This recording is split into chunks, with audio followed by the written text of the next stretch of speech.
Hello dear learners, welcome back to Learn English Grammar with me. If you want to learn English Grammar with the easiest way, subscribe my channel and press bell icon to get my new videos. Dear learners, আজকে এই ভিডিওতে আমি তোমাদেরকে tag question করাবো। Tag question খুবই সহজ একটা grammar. Tag question কাকে বলে? ট্যাগ কোশ্চেন হচ্ছে ট্যাগ অর্থ জুড়ে দেওয়া, আর কোশ্চেন হলো প্রশ্ন।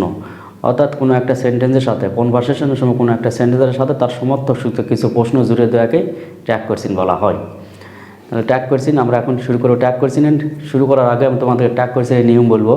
ট্যাগ কোশ্চেন করার নিয়ম হচ্ছে যে কোশ্চেনটা হলো যদি অ্যাফার্মেটিভ হয় তাহলে ট্যাগ হবে নেগেটিভ, আর কোশ্চেনটা যদি নেগেটিভ হয় তাহলে ট্যাগ হবে অ্যাফার্মেটিভ। 1 নম্বর নিয়ম। 2 নম্বর নিয়ম, ট্যাগ করার নিয়ম হচ্ছে সেন্টেন্সটা পুরোপুরি বসবে, তারপরে কমা বসবে, এরপরে ট্যাগ অংশ বসবে, তারপরে একটা শেষে হোয়াট চিহ্ন বসবে। অর্থাৎ সেন্টেন্সটা পুরোটাই বসবে, তারপরে কমা বসবে, এরপরে ট্যাগ অংশটা বসবে, তারপরে একটা প্রশ্নবোধক চিহ্ন বসবে। তাহলে নিয়ম হচ্ছে দুটা। ট্যাগ কোশ্চেন করার নিয়ম হচ্ছে দুটা। একটা হচ্ছে প্রশ্ন পুরোপুরি লিখতে হবে, তারপর কমা দিতে হবে, ট্যাগ বসাতে হবে, এরপরে প্রশ্নবোধক চিহ্ন বসাতে হবে। আর 2 নম্বর হচ্ছে সেন্টেন্সটা যদি অ্যাফার্মেটিভ হয় তাহলে ট্যাগ হবে নেগেটিভ, আর সেন্টেন্সটা যদি নেগেটিভ হয় তাহলে ট্যাগ হবে অ্যাফার্মেটিভ। ঠিক অপোজিট। তাহলে এখানে লেখা হয়েছে হি ইজ এ লায়ার, এখানে হলো সেন্টেন্সটা হলো affirmative, he is a liar. তাহলে ট্যাগ কোশ্চেনটা হবে, এখানে কোমা বসেছে, কোমা, তারপরে ইজ, এখানে মূল ভার্ব হলো ইজের সাথে এনটি, তারপরে সাবজেক্টের প্রনাউন হিসেবে। ট্যাগ কোশ্চেনে সবসময় প্রনাউন বসাতে হবে। যদি এখানে প্রনাউন থাকে তাহলে প্রনাউন বসবে, যদি নাউন থাকে তাহলে নাউনের প্রনাউন করে নিতে হবে। তাহলে he is a liar, isn't he. তারপরে দে ওয়ার প্লেয়িং, এখানে ওয়ারের সাথে নট, ওয়ারন্ট দে। ট্যাগ কোশ্চেনে পুরোপুরি নোট লেখা যাবে না, শর্ট ফর্মে লিখতে হবে।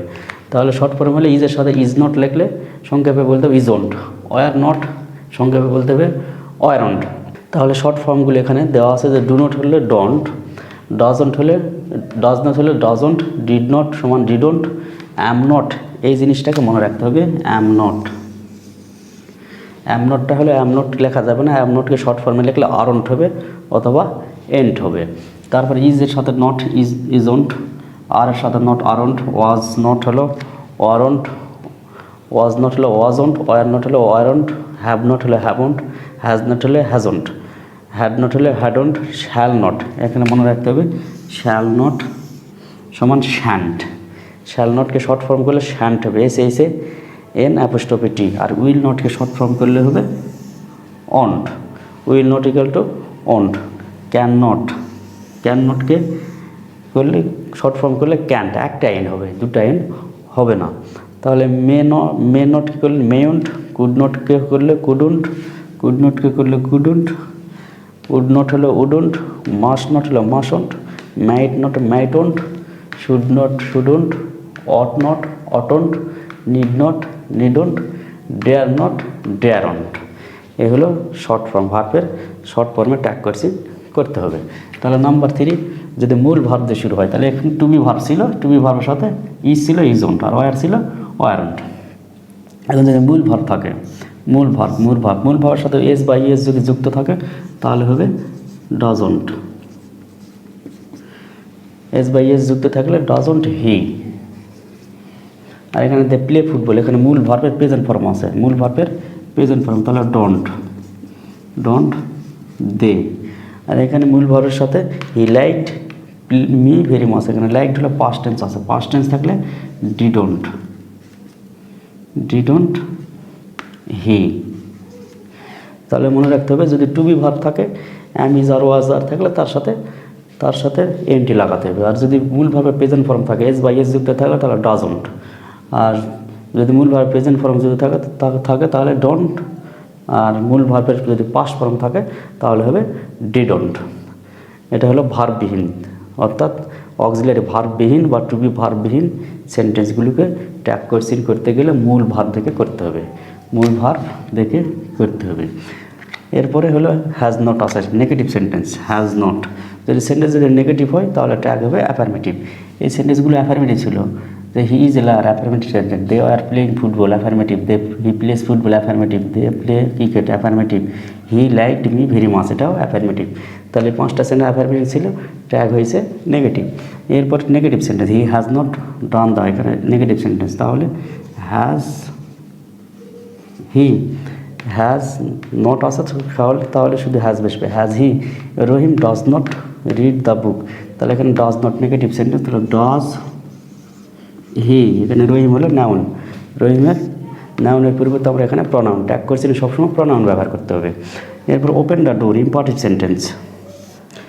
ইম্পারেটিভ সেন্টেন্স যদি হয় তাহলে ওপেন দ্য ডোর, যেমন post the letter, go home at once, এগুলো হলো ইম্পারেটিভ সেন্টেন্স। অর্থাৎ ইম্পারেটিভ সেন্টেন্সে আমরা উইল ইউ ব্যবহার করবো,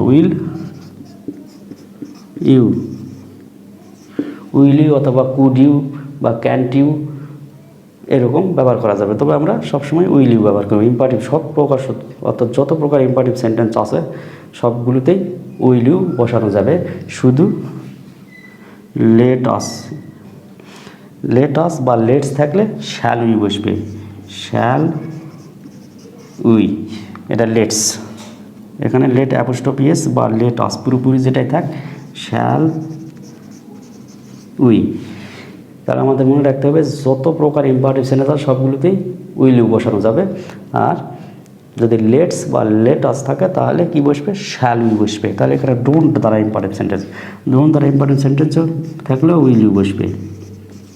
ইম্পারেটিভ সেন্টেন্স যদি ডোন্ট দ্বারাও শুরু হয় তারপরও সেটা ইম্পারেটিভ সেন্টেন্স, সুতরাং ওটা উইল ইউ বসবে।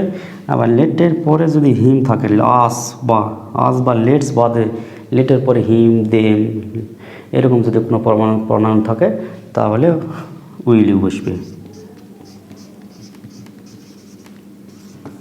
উইল ইউ বসবে। অর্থাৎ সকল প্রকার ইম্পারেটিভ সেন্টেন্সে মনে রাখতে হবে ইম্পারেটিভ সেন্টেন্স, সকল প্রকার ইম্পারেটিভ সেন্টেন্সে উইল ইউ বসবে, শুধু লেটস বা লেট আস থাকলে শ্যাল উই বসবে, শ্যাল উই বসবে। তাহলে ইম্পারেটিভ সেন্টেন্স কীভাবে শিখবে, মূল ভার্ব দিয়ে শুরু হবে, ডোন্ট প্লাস মূল ভার্ব থাকবে, অথবা প্লিজ থাকবে, প্লিজ প্লাস মূল ভার্ব, অথবা নেভার প্লাস মূল ভার্ব, অথবা কাইন্ডলি এরকম মূল ভার্ব, বা লেট দিয়ে শুরু হবে, লেটের পর একটা অবজেক্ট থাকবে। তাহলে এগুলো হলো লেট আস বা লেট বি, এগুলো হলো ইম্পারেটিভ সেন্টেন্স। তাহলে ইম্পারেটিভ সেন্টেন্সের এক কথায় ইম্পারেটিভ সেন্টেন্স উইল ইউ আর লেটস বা লেট আস থাকলে শ্যাল ইউ বসে। How fine the flower is, how fine the flower is, এটা হলো এক্সক্লামেটরি সেন্টেন্স। এক্সক্লামেটরি সেন্টেন্সে how fine the flower is এই ট্যাগ করেছেন করার সময় এখানে টু বি ভার্ব, তাহলে ইজ এর সাথে ইজন্ট, দ্য ফ্লাওয়ারের পরিবর্তে ইট, দ্য ফ্লাওয়ারের পরিবর্তে ইট নিতে হবে। How fine the flower is, তাহলে isn't it. What a big river the Padma is, তাহলে এখানে ইজন্ট ইট, এই দ্য পদ্মার পরিবর্তে প্রনাউন ইট নিতে হবে। How sweetly the bird sings, এখানে সিংসের সাথে এস যুক্ত আছে, তাহলে ডাজন্ট দ্য বার্ডের পরিবর্তে it. How sweetly the bird sings doesn't it. I am happy, তাহলে এখানে অ্যামের সাথে নট লাগালে কি হবে, অ্যামের সাথে নট, অ্যাম নটকে শর্ট ফর্ম করলে আরন্ট হবে, আরন্ট অ্যাম, অথবা এন্ড আই। আরন্ট আইটাই ব্যবহার করাই উত্তম, এন্ড আই এটা হলো ব্রিটিশ স্টাইল আর এটা হলো আমেরিকান স্টাইল। তা আমরা আরন্ট আই আমাদের দেশে বেশি ব্যবহৃত করা হয়, aren't I. I am going to Dhaka, এটাও একই অবস্থা, আই অ্যাম আছে, তাহলে আরন্ট আই। দেয়ার আর, যখন দেয়ার সাবজেক্ট থাকবে তখন দেয়ারটাই তার প্রনাউন হিসাবে ব্যবহার করতে হবে, তাহলে দেয়ার আর, আর এর সাথে নট লাগালে aren't there, aren't there. It is a very beautiful word, যখন ইট যখন সাবজেক্ট হবে তখন ইটই প্রনাউন হিসাবে বসবে, ইজন্ট ইট, ইজন্ট ইট। এখন এখানে হচ্ছে নিড এবং ডেয়ার। নিড এবং ডেয়ার ভার্বটা বিভিন্নভাবে ব্যবহার করা হয়, যখন মূল ভার্ব হিসাবে ব্যবহার হয়, আবার অক্সিলারি ভার্ব হিসাবে ব্যবহার হয়। যখন মূল ভার্ব হিসাবে ব্যবহার হবে তখন মূল ভার্ব ধরে ব্যবহার করবে, যেমন আই নিড ইউর হেল্প, এটা মূল verb, I need your help, এটা নিডটা এখানে মূল ভার্ব, তাহলে এটা প্রেজেন্ট ইনডিফিনিট টেন্স ধরতে হবে। নিড ইউর হেল্প, তাহলে ডোন্ট ব্যবহার করতে হবে, ডোন্ট আই। নিড এখানে মূল ভার্ব, তাহলে নিড হলে এখানে মূল ভার্ব, এখানে ডোন্ট আই বসলে, এখন নিডের সাথে এর যুক্ত আছে, এটাও মূল ভার্ব, যেহেতু এখানে he third person singular number, মূল ভার সাথে এস বা এস যুক্ত থাকে, তাহলে এখানে নিড হলো মূল ভার হিসাবে আছে। তাহলে doesn't he needs money, doesn't he, এরপরে হি নিডেড মূল ভারের সাথে ইডি যুক্ত আছে, তার মানে এটা হলো পাস্ট ফর্মে আছে, পাস্ট ফর্মে আছে। তাহলে কী হবে, ডিডন্ট হি, তাহলে নিডেড পাস্ট ফর্ম। তাহলে নিড হলো মূল ভার প্রেজেন্ট ফর্ম, ডোন্ট এস যুক্ত আছে এই কারণে ডাজন্ট, আর ইডি যুক্ত আছে এই কারণে ডিডন্ট হবে। কিন্তু এখানে ইউ নিড নট, যখন নিডের সাথে নট যখন বসবে তখন এটা নিডটা অক্সিলারি ভার্ব হিসাবে থাকে। নিড নট, তাহলে নিড নট থাকবে তখন নিড বসবে, যখন নিড নট থাকবে তখন নিড ইউ বা নিডন্ট, ইউ নিডন্ট বা নিড নট, যেটাই থাক নিড বসবে, এরপরে প্রনাউন বসবে। নিড ইউ আর নিড ইউ, এখানে নিড কখনোই বসেনি, কারণ এখানে নিডটা মূল ভার্ব হিসাবে, তিনটা সেন্টেন্সে নিড মূল ভার্ব হিসাবে ছিল, এই কারণে মূল ভার্ব এখানে ছিল ডোন্ট, এস যুক্ত ছিল doesn't, are needed past form ছিল ডিডন্ট। কিন্তু এখানে নিড নট বা ডিডন্ট থাকার কারণে, নিডন্ট থাকার কারণে এখানে নিডটা হলো অক্সিলারি ভার্ব হিসাবে বসেছে। এখানে অক্সিলারি ভার্ব, এটা হলো মূল ভার্ব, এটা অক্সিলারি ভার্ব, এটা হলো মূল ভার্ব হিসাবে বসেছে, সেই কারণে নিডিউ বা নিডিউ। এরকম ডেয়ার একটা ভার্ব আছে, যেমন ডেয়ার নট যখন থাকবে ডেয়ার ইউ, ডেয়ারের পরে প্রনাউনটি বসাতে হবে, একই সিস্টেমই। যদি বলো আই ডেয়ার, এরকম আই ডেয়ার যদি থাকে, আই ডেয়ার মূল ভার্ব হিসেবে যখন থাকবে তখন ডোন্ট, ডেয়ারের সাথে এস থাকলে ডাজন্ট, আর ডেয়ার যদি থাকে পাস্ট টেন্সে থাকে তাহলে ডিডন্ট, আর ডেয়ার নট যদি থাকে তাহলে ডেয়ার ইউ বসবে। তাহলে নিড এবং ডেয়ার এমন একটা ভার্ব যেটা মূল ভার্ব এবং অক্সিলারি ভার্ব হিসাবেই থাকে, একই রকমই দেখতে, কিন্তু যখন তার সাথে নট থাকে, যখন ডেয়ার এবং নিডের সাথে যখন নট থাকে তখন বুঝতে হবে এটা অক্সিলারি ভার্ব, আর যখন থাকে না, নট থাকে না, তখন সেটা মূল ভার্ব হিসাবে থাকে।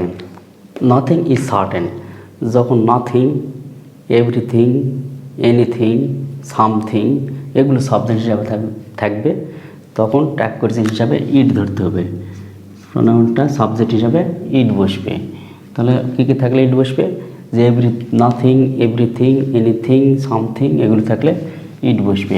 তাহলে যেহেতু নাথিং নেগেটিভ সেন্টেন্স, তাহলে ইজ ইট, এখানে ইজ টু বি ভার্ব রয়েছে, ইজ ইট। এরপর এভরিথিং ওয়াজ লস্ট, ওয়াজন্ট ইট। তারপর everybody loves him, everybody, every one, anybody, any one এগুলো যখন সাবজেক্ট হিসাবে বসবে তখন ট্যাগ কোয়েশ্চেন করার সময় সাবজেক্ট হিসাবে দে আনতে হবে। তাহলে এভরিবডি, এভরি ওয়ান, তারপরে nobody, no one, somebody, someone এগুলো থাকলে দে বসবে, তাহলে এটা হলো দে বসবে। তাহলে এখানে এস যুক্ত আছে, তাহলে তোমরা এখানে সবচেয়ে তোমরা যেটা বেশি ভুল করো সেটা হলো এস যুক্ত দেখে তোমরা হলো ডজ বসাতে চাবে এখানে, কিন্তু ডজ বসবে না, কারণ বলা আছে everybody, every one, somebody, someone, nobody, no one, none এগুলো যখন থাকবে তখন দে বসে। দের সাথে দে তো পুরের নাম্বার সাথে কখনোই ডজ বসে না, ডোন্ট বসে। তাহলে ডোন্ট দে, যেহেতু এটা অ্যাফার্মেটিভ সেন্টেন্স, ট্যাগটা হলো নেগেটিভ সেন্টেন্স। তাহলে এই জিনিস মনে রাখতে হবে, যদি এস যুক্ত থাকে সেখানে ডজ বসবে না, ডোন্ট বসবে। কখন? Everybody, every one, someone, somebody, nobody, no one, none যখন সাবজেক্ট হিসাবে থাকবে। Every one heads a criminal, তাহলে এটা তো তাই বসবে ডোন্ট দে। এরপরে নেগেটিভ, নোবডি ফাউন্ড মি, এখানে পাস্ট টেন্স আছে ডিড, নোবডি ফাউন্ড মি, তাহলে ডিড নোবডি থাকলে দে বসবে, did they. No one called me, এখানে পাস্ট টেন্স আছে ডিড দে, তাহলে নোবডি, নো ওয়ান, নান থাকলে যেহেতু নেগেটিভ সেন্টেন্স ট্যাগটা হবে অ্যাফার্মেটিভ, অর্থাৎ মূল ভার্ব দেখে বসাতে হবে। এখানে মূল ভার্ব পাস্ট ফর্ম আছে, পাস্ট ফর্ম রয়েছে, এখানে ডিড বসেছে। এরপর অল অফ আস, যখন সাবজেক্ট বসবে all of us, every one of us, most of us এগুলো সাবজেক্ট হিসাবে যখন থাকবে তখন মূল ভার্ব এখানে কী আছে, অ্যাটেন্ড আছে। তাহলে মূল ভার্ব আছে যেহেতু প্রেজেন্ট ফর্ম, তাহলে ডোন্ট বসবে, এটা অ্যাফার্মেটিভ সেন্টেন্স। ডোন্ট বসলে এই অফের পরে যেটা অবজেক্ট থাকবে সেটার সাবজেক্ট করে এখানে বসাতে হবে। দে সাবজেক্ট হলো আস, আর সাবজেক্ট হলো উই।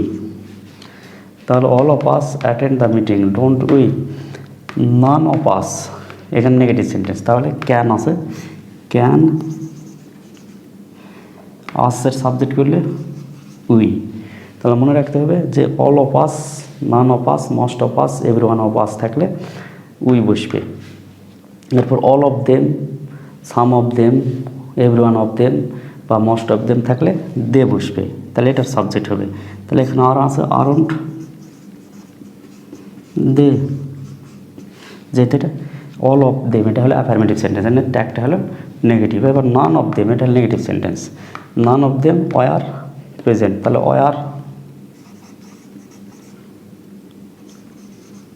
ওয়ার দে এটা হলো নান হলো নেগেটিভ সেন্টেন্স ছিল, এই কারণে ট্যাগটা হলো অ্যাফার্মেটিভ। এরপর all of you, none of you, every one of you, most of you থাকলে ইউ বসবে, সাবজেক্ট হিসাবে ইউ বসবে, ইউ। কিন্তু এখানে ওয়ার আছে, weren't you, all of you were playing, weren't you. যদি এরকম নেগেটিভ একটা সেন্টেন্স যদি থাকতো, যেমন none of you are brilliant, তাহলে এটা নেগেটিভ সেন্টেন্স হতো। তাহলে এখানে কী বলছে, নান অফ ইউ, তাহলে এখানে আর আছে, আর ইউ এটা হতো। তাহলে মনে রাখতে হবে যে অল অফ আস থাকলে উই, বা আস থাকলে এখানে অফের পরে আস থাকলে, অফের পর আস থাকলে উই ব্যবহার করব, অফের পরে দেম থাকলে দে ব্যবহার করব, অফের পর ইউ থাকলে ইউ ব্যবহার করব। এখন অ্যাফার্মেটিভ সেন্টেন্স হলে ট্যাগ করব নেগেটিভ, আর যদি নেগেটিভ সেন্টেন্স হয় তাহলে ট্যাগ করব অ্যাফার্মেটিভ।